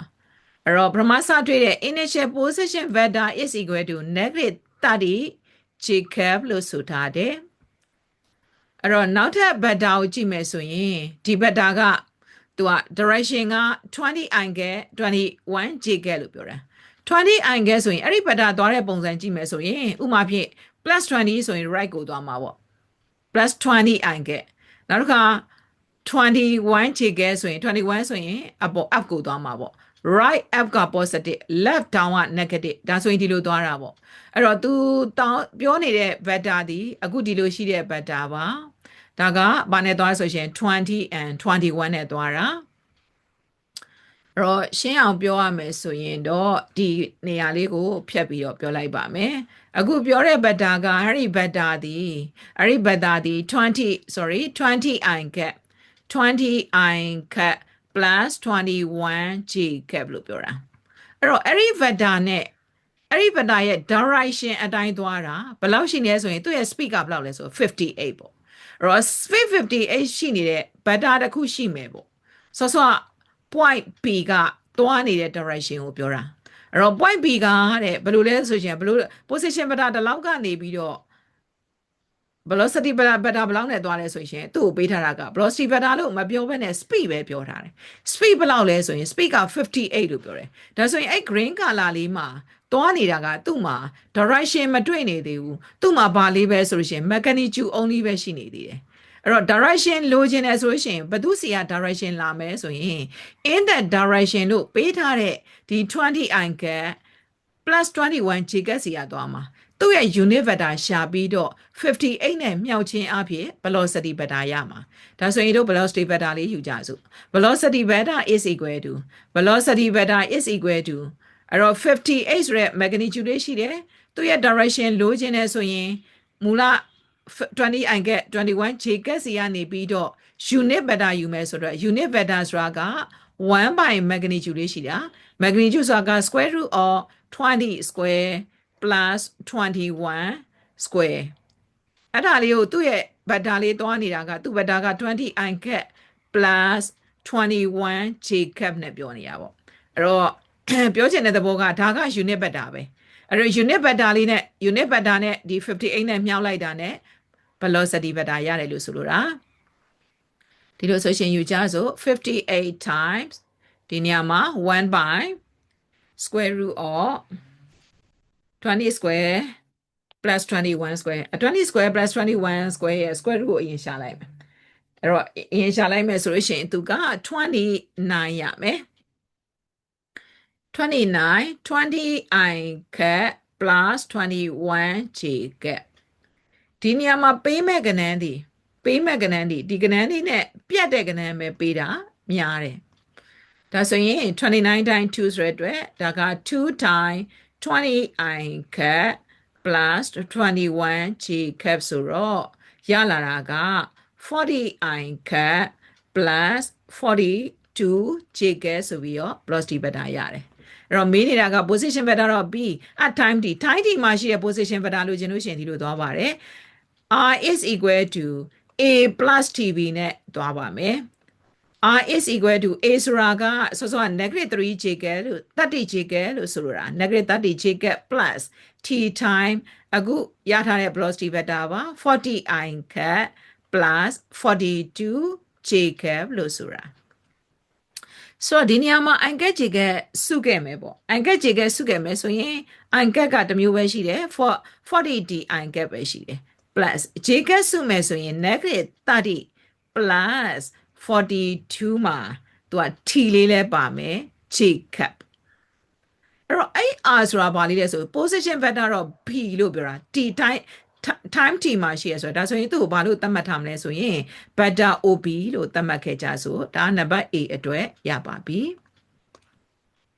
အဲ့တော့ဒီနေရာမှာသိတဲ့နာက unit vector သိထားမှာဖြစ်မယ် unit vector ဆိုတဲ့အနေထားလေးကမူလ vector ရဲ့ unit vector ကိုသိတော့မှ magnitude ပေးထားတဲ့ vector ရဲ့ velocity vector ကိုရှာလို့ရနိုင်မှာဖြစ်တယ်ဆိုရင်နံပါတ် b ဆက်သွားတာလေးကိုသွားအောင်စောစောက particle p လို့ပြောတယ်အခုထပ်ပြီးတော့ပေးတာနံပါတ် b မှာကကြတော့ particle q က start လို့တွေ့ပါပြီ start လို့ပြောလိုက်တာနဲ့ initial a ကိုသိဖို့လိုတာပါဒါသည် initial a ပါဒါဆိုရင်အဲ့ဒါလေးကိုချရေးကြည့်ရအောင်အဲ့တော့ for particle q အတွက်ပေါ့စောစောက particle a အတွက်ပေါ့ for q တဲ့ဆိုရင် initial position is equal to -10i cap plus 18j cap ပါပြီးဒီဗတာကြတော့စောစောနဲ့ပုံစံကွဲလေးသွားတာပါသူကဘယ်လိုသွားလဲဆိုရင် positive x axis နဲ့သွားတယ်လို့ပြောတယ်ဒါဆိုရင်ဒါ positive x axis လို့ဆိုပါစို့ဒါက y axis လို့ရှိနေမှာအဲ့ဒီ positive x axis မှာ angle alpha ယူတယ်လို့ပြောပါတယ်ဒါဆိုရင်ဒါ angle alpha ပါ angle alpha ယူလိုက်တဲ့အခါမှာသူက tangent လို့ခေါ်ထားတယ် tangent ဆိုရင် trigonometry သုံးပါ tangent is opposite by adjacent လို့ပြောတာပေါ့ opposite by adjacent ဆိုတော့ opposite side လေးက7ဒါဆိုရင်ဒီအတွင်းထဲမှာ right triangle သားဖန်တီးမယ်ဆိုရင်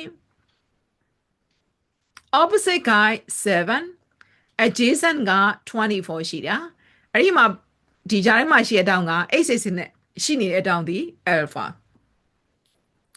အဲ့တော့အဲ့လိုရှိနေပြီးတဲ့အခါမှာ तू ကဘာပြောလဲဆိုရှင်အဲ့ဒီ vector လေးရှိနေမှာပေါ့အဲ့ဒီ vector ရဲ့ပုံစံဒီ x အတိုင်းဆိုရင်24ဒါဆိုရင်ဒီက x အတိုင်းဆိုရင် i cap အတိုင်းသွားတာ y အတိုင်းဆိုရင် j cap သွားတယ်ဆိုတဲ့အတွက်အဲ့ဒီ vector ဒီ24 i cap 7 j cap လို့ပြောတာအဲ့တော့24 i cap 7 j cap တော့ရှိပါပြီပေါ့ဒါပေမဲ့ तू ကပြောတာက velocity vector ဒီအဲ့ဒီအတိုင်းမဟုတ်ပြန်ဘူး velocity vector ရဲ့ speed ကဘယ်လောက်ရှိလဲဆိုရင်အဲ့ဒီ direction တိုင်းသွားနေပြီးတော့ speed ကတဲ့78ရှိပါတယ်လို့ပြောတယ်ဒါဆိုရင်စောစောအတိုင်းပဲ position vector ကိုအလားတူရှာမှာဖြစ်တယ် velocity vector is equal to အခုယူလိုက်တဲ့ speed ကဘယ်လောက်လဲဆိုရင် magnitude ပေါ့နော်78လေးရယ်ဒီစောစောပြောလိုက်တဲ့24 i get 7 j get ရဲ့ unit vector ဆိုတော့1 by unit vector ဆိုရင်24ကို square တင်မယ်7ကို square တင်မယ်ပြီးရင်သူ့ရဲ့ vector က24 i cap plus 7 j cap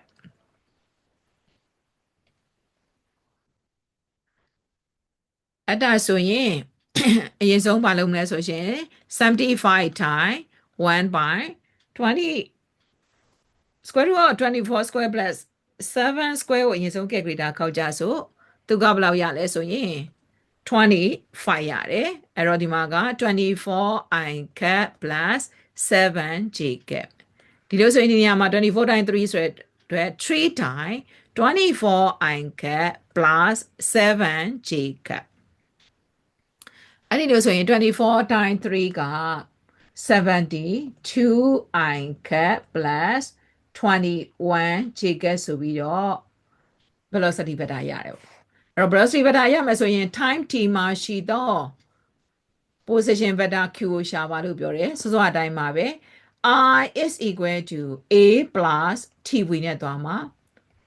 R is equal to a ဆိုတာက negative 10 I cat ပါ plus 18 j cat plus t times figure 72 I cat plus 21 j cat အဲ့တော့ I cat j cat ခေါ်လဲလုပ်မယ်ဆိုရင် I cat ချင်းချင်းဆိုရင် negative 10 plus 72 t က I cat ပါဒါတစု plus 18 plus 21 t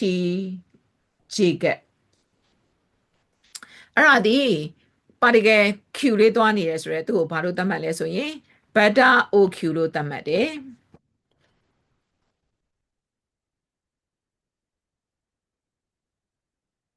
ဆိုရင်နံပါတ် C လေးဆက်ကြ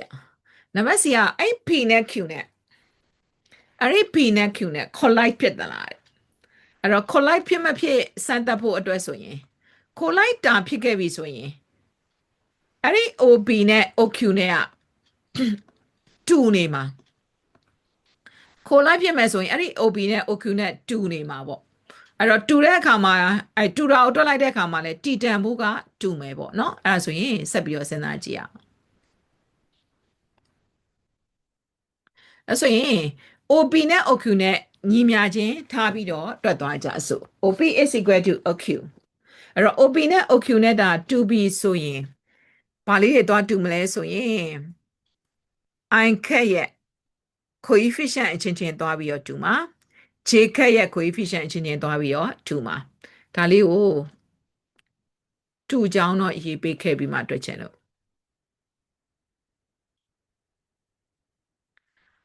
ဆိုတော့နံပါတ် C အတွက်ဆိုရင်40 t I cat plus negative 30 plus 42 t Jacob is equal to negative 10 plus 72 t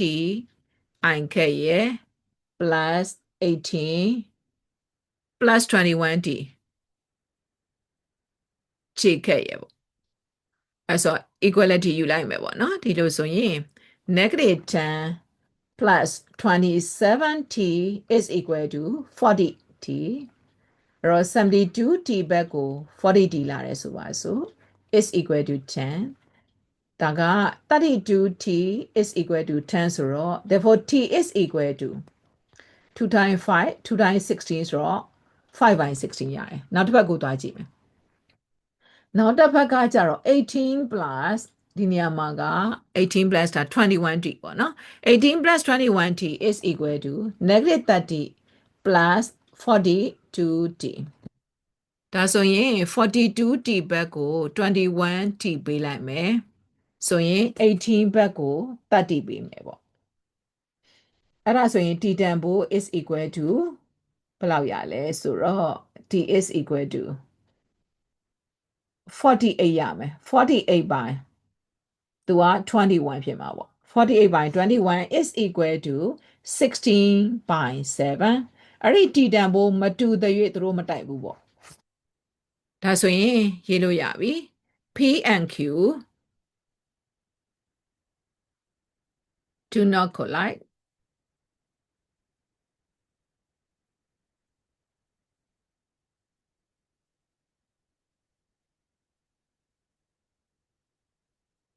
so 11ကိုဆက်ကြည့်အောင်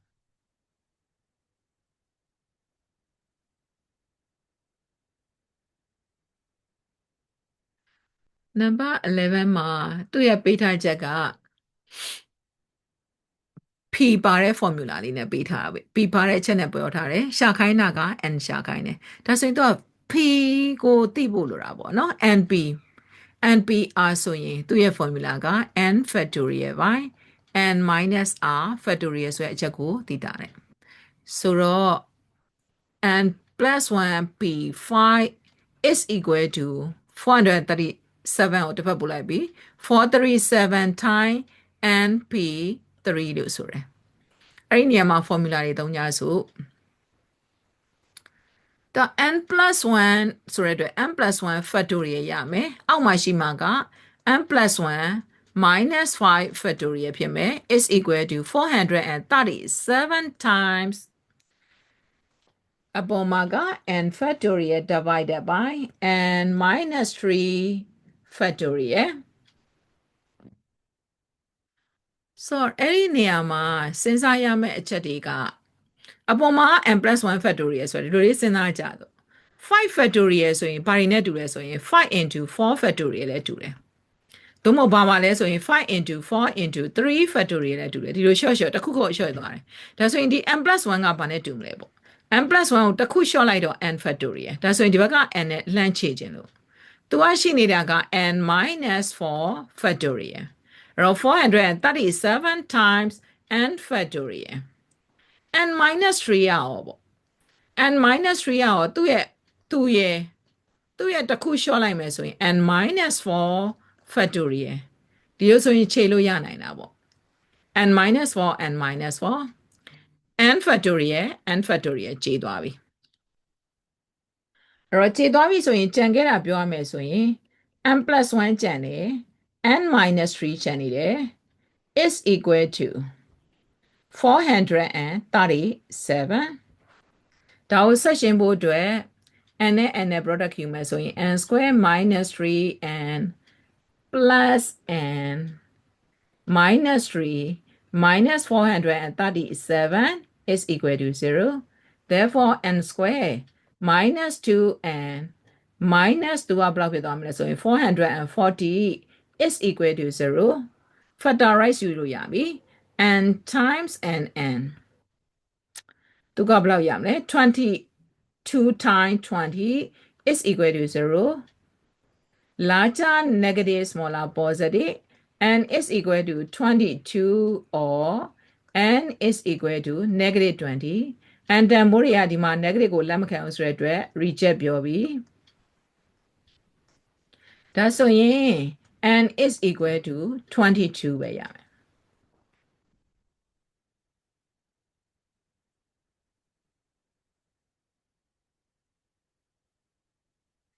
နံပါတ်12ကိုကြည့်အောင်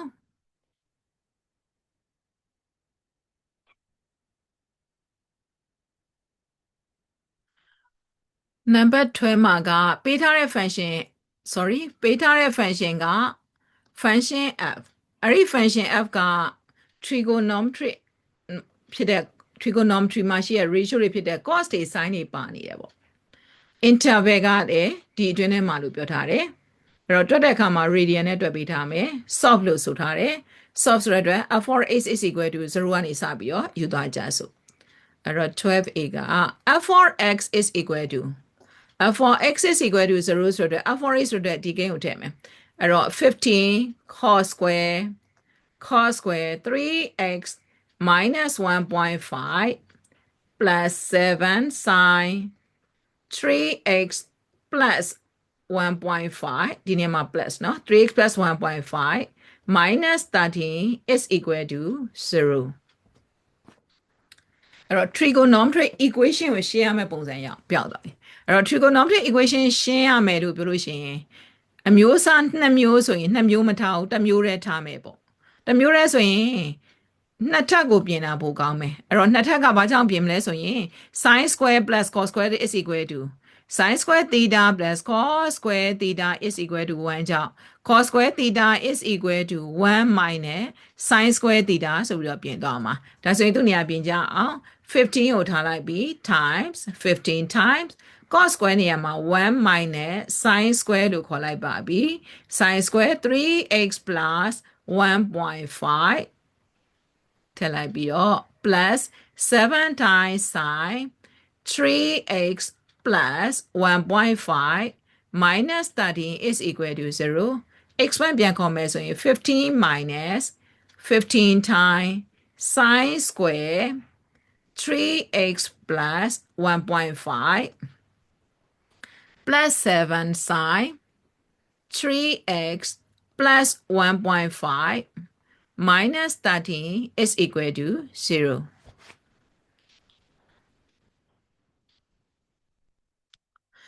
And also, negative 15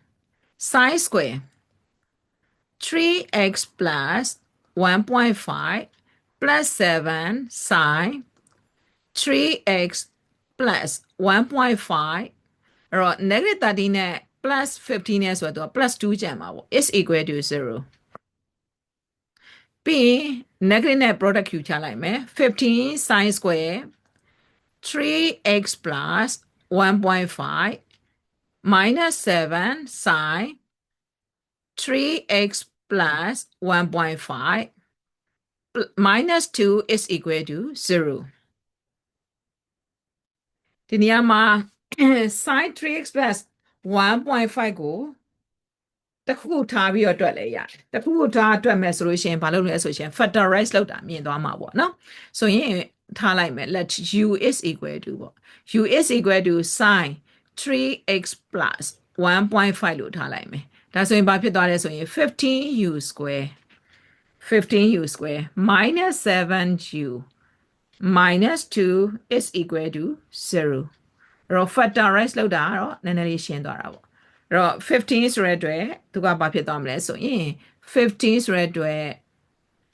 5u and 3u လို့ပြောမယ်1 times 2ဆိုရင်ရမလားပေါ့အဲ့ဒါဒီတိုင်းယူလိုက်တာကဘယ်နဲ့ယူလဲဆိုရင် 10u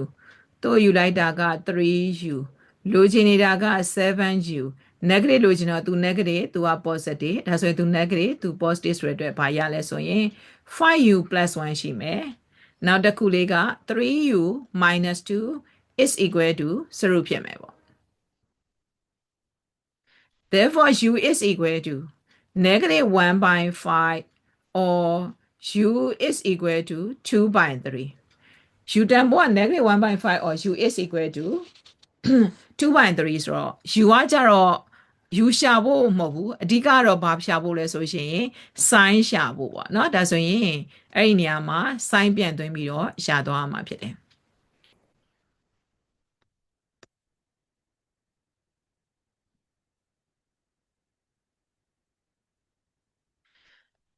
ဆိုရင် u နေရာမှာပြန်ထည့်ပါမယ် sin 3x plus 1.5 is equal to negative 1 by 5 or sin 3x plus 1.5 is equal to 2 by 3လို့ဆိုတာအဲ့တော့ပုံမှန်တိုင်းစဉ်းစားမယ်ဆိုရင် since sin is positive sign negative sign ဒီလိုတွေးသွားမှာအခုဒီမှာတွေ့တာက since sin is negative sign 3x plus 1.5 lies either in quadrant number 3 or quadrant number 4ဒီဘက်ပိုင်းမှာတခါလေးစဉ်းစားကြည့်အောင် sin is positive 3x plus 1.5 lies either in quadrant number 1 or quadrant number 2 basic equivalent ကြရင်မတူဘူးတတိထားပြီသူက 1.5 သူက 2.3 ပေါ့ဒါဆိုရင် basic equivalent စဉ်းစားကြည့်အောင် basic equivalent is equal to calculator မှာ radian ထားမယ်ဒါပြင်ပါလေးလဲဆိုရင် basic equivalent လေးခောက်တဲ့အခါမှာဒီ negative လေးထည့်ခောက်လို့မရတော့ဘူး shift sign 1 by 5ခောက်ကြည့်အောင် 0.2014 ပေါ့ဒီဘက်မှာလည်းခောက်မယ် shift sign 2 by 3 is equal to basic equivalent လေးယူမယ် shift sign 2 by 3 is equal to 0.7297 ရတယ်အဲ့တော့ basic equivalent ရပြီးသွားလို့ရှိရင်နောက်ထပ်ဘာစဉ်းစားသင့်တာလဲဆိုတော့မလိုအပ်တဲ့အဖြေတွေနဲ့အဖြေတွေအများကြီးပွားမနေစေဖို့အတွက်ဆိုရင်စဉ်းစားသင့်တဲ့အချက်ဒီ interval ကိုပြင်ခဲ့တဲ့အချက်ပေါ့နော်အဲ့တော့ interval ကိုစပြီးတော့ပြင်အောင်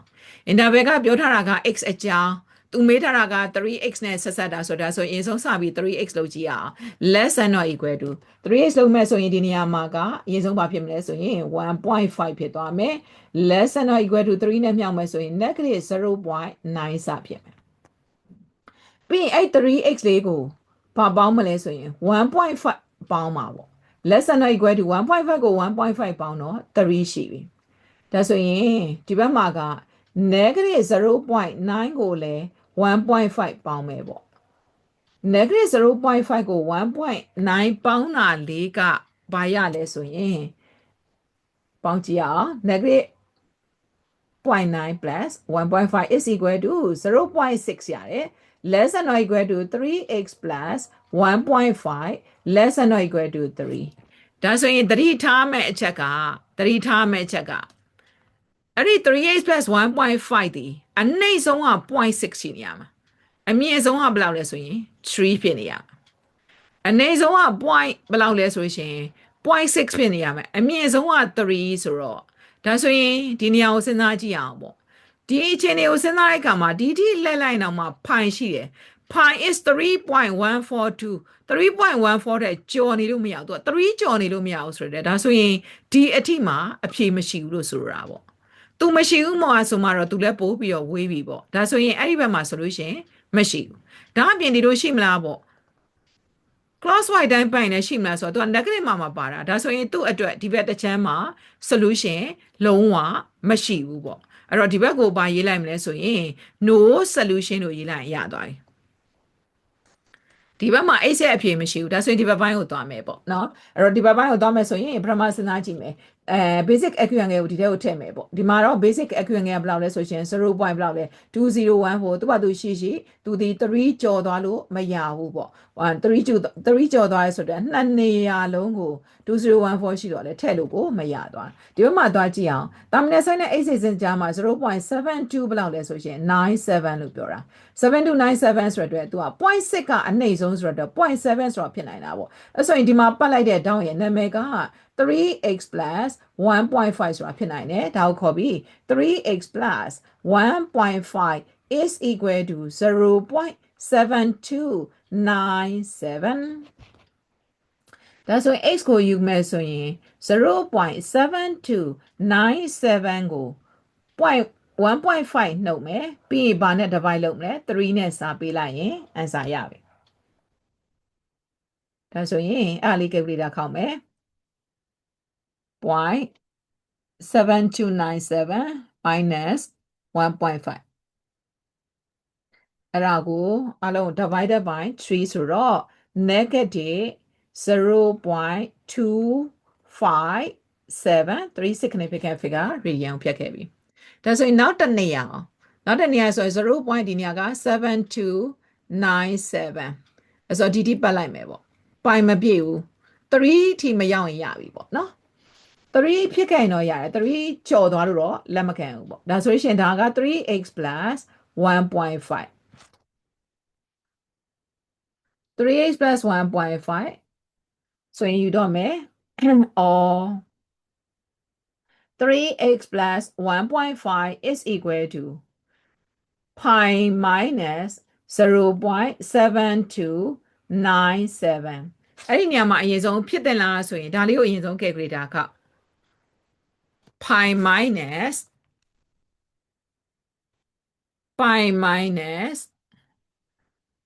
0.7297 okay ရတယ်ဒါဆိုရင် x is equal to pi minus 0.7297 minus 1.5 divided by 3လို့ယူလိုက်ပြီ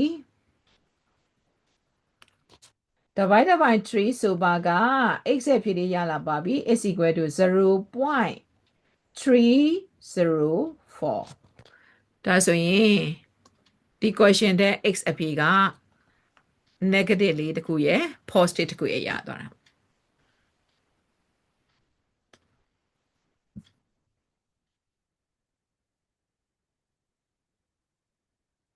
အဲ့တော့နောက်ထပ်က stationary x coordinate of the stationary point ဆိုတဲ့စကားလေးပြောတယ်အဲ့တော့ stationary point ကဘာလို့လဲဆိုရင် f for x ဆိုတဲ့တစ်ဖက်မှာရှိတဲ့ function f ကိုပြန်ပြီးတော့သုံးပါပေါ့အဲ့ဒီ function f ရဲ့ stationary ဆိုတဲ့ function f ကို differentiate လုပ်သွားမှာဖြစ်တယ်ဒါဆိုရင်အဲ့ဒီ function လေးကိုအရင်ဆုံးရေးထားလိုက်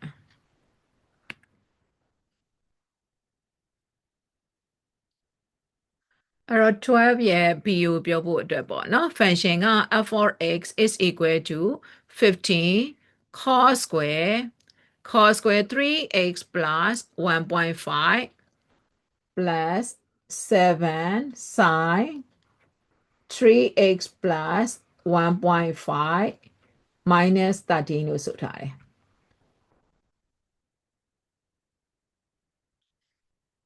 ဆိုရင်နံပါတ် B မေးခွန်းလေးပြန်ပြမယ်အဲ့တော့ question မှာဘာတွေ့လဲဆိုရင် stationary ဆိုတဲ့အချက်လေးတွေ့တယ် stationary လို့ပြောလိုက်တာ ਨੇ stationary ဆိုတာကတစ်ချိန်ရှိတ်မယ်ရှိတ်တဲ့တန်မို့စရုပ်ထားခြင်းအဖြစ် x ရဲ့ value တွေရှာရမှာအခုဆို x value နှစ်ခုထွက်တယ်လို့ပြောတာအဲ့ဆိုတစ်ချိန်ရှိတ်မယ်စရုပ်ထားဖို့စာပြီးကြိုးစားမယ် a prime of x လို့ခေါ်လိုက်မယ် a prime of x is equal to 15 က constant ဘေးဖယ်လိုက်ပြီး cos square ကိုရှိတ်မယ်ဆိုရင် power ရှေ့ချလိုက်တော့2 power တစ်ခုလျှော့ရင် cos ကိုအရင်ပြန်ရေးမယ် 3x plus 1.5ဒါက power ရှေ့ချ power တစ်ခုလျှော့ base ကိုရှိတ်မယ်ဆိုတော့ cos ကိုရှိတ်တော့ဘာရလာဆိုရင် negative sign ရတယ် negative sign 3x plus 1.5 power ရှေ့ချ power တစ်ခုလျှော့ base ကိုရှိတ်ပြီးတော့အတွင်းကိုဝင်ရှိတ်မယ်အဲ့တော့အတွင်းဝင်ရှိတ်က 3x ကိုရှိတ်တဲ့အခါမှာဘာရလဲဆိုတော့3ရလာနောက်တစ်ခု plus 7 sin ကိုရှိတ်တော့ cos ရတယ် cos 3x plus 1.5 and 3x ကိုရှိတ်တော့3 negative 30ကိုရှိတ်တော့0ဖြစ်သွားပြီဒါဆိုရင်သူ့ကိုပြန်ရေးရမယ်ဆိုရင်ဘာတွေရှိတာလဲဆိုတော့15နဲ့2နဲ့ကြတော့30 2နဲ့ကြတော့90ဒီ negative နေနဲ့ဆိုရင် negative 90လို့ရေးမယ်ဒါဆိုရင် negative 90ရသွားပြီပြီးတော့ cos 3x plus 1.5ရဲ့နောက်ထပ်ရှိနေတာက sin 3x plus 1.5ဒါတည်း plus သူတို့အုပ်စုကကြတော့ဒီ7နဲ့3နဲ့ product ကြည့်လိုက်မှာ7 9 3 is equal to 21 cos 3x plus 1.5ဒါဆိုရင် up prime တော့ x လေးရသွားပြီရသွားရင် substitution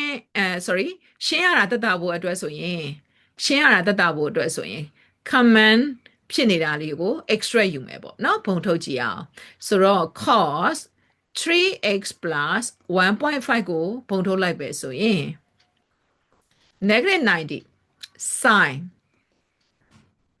3x plus 1.5ရဲ့ကျန်ခဲ့မှာက21ကျန်ခဲ့မယ်အဲ့တော့ stationary ဆိုတဲ့ case လေးအတွက်စဉ်းစားကြည့်မယ် for stationary point ဆိုရင်အဲ့ဒီတစ်ချိန်ရှိတဲ့ result ကို0ထားပြီးတော့ x တွေရှာမှာပေါ့တစ်ချိန်ရှိတာက cos 3x plus 1.5 times negative 90 sin 3x plus 1.5 plus 21 is equal to 0ဒါဆိုရင်တစ်ခုမဟုတ်တစ်ခု0လို့ပြောပြီး cos 3x plus 1.5 is equal to 0 or negative 90 sin 3x plus 1.5 plus 21 equal to 0ကိုတစ်ဖက်တစ်ခါလေးပို့လိုက်မယ် negative 21လို့ပြောလိုက်ပြီဒါဆိုရင်ဒီဘက်မှာက sin 3x plus 1.5 is equal to 21 by 90တနည်းအားဖြင့်3 times 7 3 times 30လို့ဆိုတာပေါ့အဲ့တော့ဒီဘက်ပိုင်းကိုစဉ်းစားကြည့်အောင်ဒီဘက်ပိုင်းမှာစဉ်းစားမယ်ဆိုရင်လေ cost တန်ဖို့စဉ်းစားတာပေါ့အဲ့တော့ cost တန်ဖို့ကရှေ့ cost နောက် sin ဆိုတဲ့အတွက်အရှေ့တန်ဖို့0ဖြစ်တဲ့နေရာကိုစဉ်းစားမှာအရှေ့တန်ဖို့0ဖြစ်တဲ့နေရာကိုစဉ်းစားမှာဒါပြင်စဉ်းစားတဲ့ပြင်ဘာလေးလဲဆိုရင်တစ်ဖက်မှာရှိရဲ့ case လေးနဲ့သုံးမှာပေါ့နော်ဘာကိုသုံးလဲဆိုရင် 3x plus တစ်ဖက်မှာတော့စဉ်းစားထားတာက 3x plus 1.5ဒီ interval ကဒီဘက်မှာဘာလဲဆိုတော့3ရယ်ဒီဘက်ပိုင်းလေးမှာဘယ်လောက်လဲဆိုရှင်0.6အဲ့ဒီအတွင်းမှာရှိတယ်ဆိုအဲ့ချက်ကိုလည်းသုံးအောင်အဲ့ဒီချက်ကိုလည်းသုံးထားဖို့လိုတာသုံးမယ်ဆိုတော့ပြောလိုက်ကြအောင်အဲ့တော့ cos တန်ဖိုး0ဖြစ်တဲ့နေရာကတကယ်ရှိတာက 1.0 ဒီနေရာလည်းရှိတယ်ပြီးတော့ဘယ်လောက်လဲဆိုရင် -1.0 ဒီနေရာလည်းရှိတယ်ပေါ့ အဲ့တော့အဲ့နေရာနှစ်နေရာရှိတဲ့အဲမှာဘယ်နေရာဖြစ်နိုင်မလဲဆိုတော့ဒီဘက်ကိုတော့ကြော်လာမှာမဟုတ်ဘူးသူက3တောင်ကြော်လာ3ထက်ကြော်လို့မရဘူးအမြင့်ဆုံးက3ဆိုတော့ဒီနားမှာမရှိဘူးအဲ့တော့ဒီနားလောက်တော့ရှိမယ်ပေါ့ဒီနားဆိုတာဘယ်လောက်လေးလဲဆိုရင်ဖိုင်ဘယ်လောက်လဲ2မှာရှိမယ်ပေါ့ဆိုတော့အဲ့နေရာမှာအဖြေတစ်ခုရေးလို့ရပြီရေးကြစို့အဲ့ဆိုရင် 3x plus 5 minus 2 3x plus 3x plus 1.5 is equal to pi by 2ပေါ့ pi by 2ဒါဆိုရင် x is equal to x is equal to တခါလေးခောက်လိုက်တော့မယ် pi by 2 minus 1.5 ရပြီအဲ့တခုလုံးကို divided by 3ယူလိုက်ပြီဒါဆိုရင်သူကရတာက 0.0236 ရပြီပေါ့နော်ဒါဆိုရင်ဒီဘက်မှာကအဖြေတစ်ခုရခဲ့ပြီ stationary point တစ်ခုရခဲ့ပြီပေါ့နောက်ထပ်ဆက်သွားကြည့်အောင်နောက်ထပ်ဒီဘက်ပိုင်းမှာကဘာလေးလဲဆိုရှင် positive လေးတွေ့တယ်positive တွေ့ရဆိုရှင်ပုံမှန်တိုင်းပဲ sin sign is positive sign 3x plus 1.5 lies either in quadrant number 1 or quadrant number 2ဒါဆိုရင် quadrant number 1 2ဆိုတဲ့ဘာလေးသိဖို့လို့လဲဆိုရှင် basic acute angle လေးခောက်ဖို့လို့တယ် basic acute angle ဆိုတာ shift sign 7 by 30ကိုခောက်မှာ shift sign 7 by 30 is equal to 0.2355ပါအဲ့ဆိုဒီနေရာလေးမှာ0.2355ဒီနေရာမှာလဲ0.2355ဒီနေရာရသွားပြီ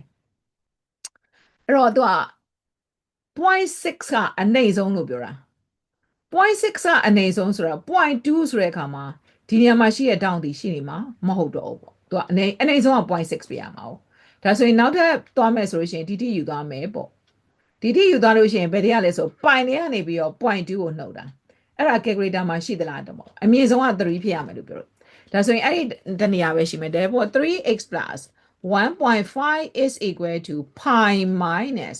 0.2355ဒါဆိုရင်အရင်ဆုံးတော့ဘာခောက်တဲ့လဲဆိုရင် pi minus 2355လေးခောက်တဲ့နဲ့ pi minus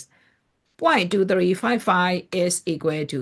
2.9 ဆိုတော့3တောင်မရောက်တော့ဒါယူခွင့်ရှိတယ်။ Okay ဒါဆိုရင်ဆက်ရှာကြည့်အောင် x is equal to အဲ့တော့စောစောကောက်တဲ့နေရာနေပြီးတော့ -1.5 အားလုံး divided by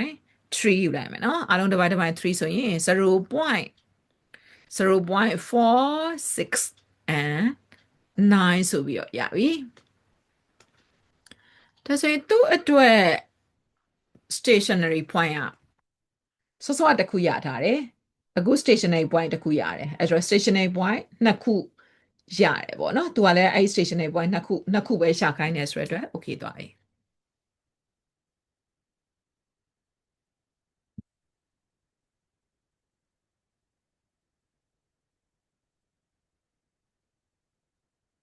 နံပါတ်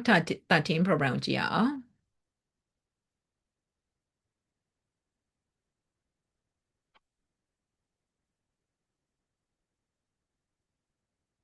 နံပါတ်13မှာက solve လို့ပြောထားတယ် solve is to find unknown x ကိုရှာရမှာ x ရှာမဲ့နေရာကိုကြည့်လိုက်တော့ x ရှာမဲ့နေရာသူကနှစ်နေရာရှိနေတာနှစ်နေရာမှာရှိနေတာနှစ်နေရာမှာကဘလို့တွေထူးခြားချက်ရှိလဲလို့ကြည့်လိုက်တဲ့အခါမှာသူကတော့ base 2ပေါ့ဒီတော့လည်း base 2ဖြစ်ပြင်လို့ရတာပဲပေါ့အဲ့လိုလေးစပြီးတော့စဉ်းစားကြည့်မယ်နော်အဲ့တော့64ကို base 2အဖြစ်ပြင်မယ်ပေါ့ဆိုတော့64ကို base 2ဖြစ်ပြင်မယ်ဆိုရင်2 power 6လို့ဆိုတာပေါ့2 power 6 the whole power x plus 1 by 3 plus 2 power 3x minus 3 is equal to 0အဲ့တော့ဒီမှာ power to raise power product of the power လေးရင်စဉ်းစားကြည့်မယ်2 power သူက 6x ဖြစ်သွားမှာပေါ့ plus 6 times x plus 1 by 3 is equal to 6x plus 2လို့ဆိုတာဒါဆိုဒီပေါ်မှာ 6x plus 2ရှိမယ် plus 2 power 3x minus 3 is equal to 0အဲ့တော့သူ့ကိုခွဲထုတ်မယ်သူဒီ2 power 6x လေးရဲ့2 to the power 2လို့ရဲ့ product ယူထားတာ plus 2 power 3x minus 3 is equal to 0 2 power 2 is equal to 4ဒါပြင်အဲ့2 power 6x ကိုဘယ်လိုပြင်လို့ရဆိုတော့2 power 3x the whole power 2ဆိုရင်ရော 3x and 2က2 power 6x ပြန်ရမယ်ပေါ့ နော်အဲ့ဒါဆိုရင်2 power 6x ကိုဒီလိုပြင်လိုက်တယ်ပေါ့ပြင်လိုက်ပြီးရခါမှာ plus 2 to the power 3x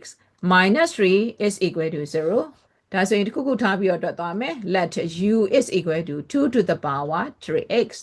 ဒီလိုဆိုရင် 4u square plus u minus 3 is equal to 0အဲ့တော့သူ့ကို factorize လုပ်မယ်ဆိုရင် u 4u ဆိုတော့ 4u times u ဆိုရင်ဖြစ်မလားပြီးရင်3 times 1ဆိုရင်ပေါ့သူက 4u သူက 3u ဆိုရင်လူချင်းနေတာက positive u ရှင်တော့ positive negative အဲ့တော့ဒီနေရာမှာ positive သူက negative လို့ပြောတာဆိုရင်ရလာမယ့် bracket နှစ်ခုယူလို့ရပြီ 4u minus 3 and u plus 1 is equal to 0 therefore u is equal to 3 by 4 or u is equal to negative 1လို့ပြောတာ u is equal to 4 or u is equal to negative 1လေးရသွားပြီအဲ့ဒီကနေပြီးတော့ section ကြဆို u ဆိုဒီမှာကိုစိတ်ကြိုက်ထားတာအဲ့တော့ तू က u ကဘာလေးလဲဆိုရင် question မှာပါတာက 2 power 3x လို့ပါသွား2 power 3x is equal to 3 by 4 or 2 power 3x is equal to negative 1 2 power ထပ်ကိန်းတင်လိုက်တာ negative ဆိုတဲ့ case ကတော့မဖြစ်နိုင်တော့သူ့တခါတည်းပယ်ပေးလိုက်ပြီးဒီဘက်ပိုင်းမှာဆက်ကြည့်မယ်အဲ့တော့2 power 3x is equal to 3 by 4ကိုဘယ်လိုပြင်လို့ရသေးလဲဆိုရင်2 power 3 raised power x is equal to 3 by 4ဒီလိုလဲပြင်လို့ရတယ်2 power 3က 2q is equal to 8 8 power x is equal to 3 by 4ဆိုမှတော့ power is equal to logarithm ဆိုတာ power x is equal to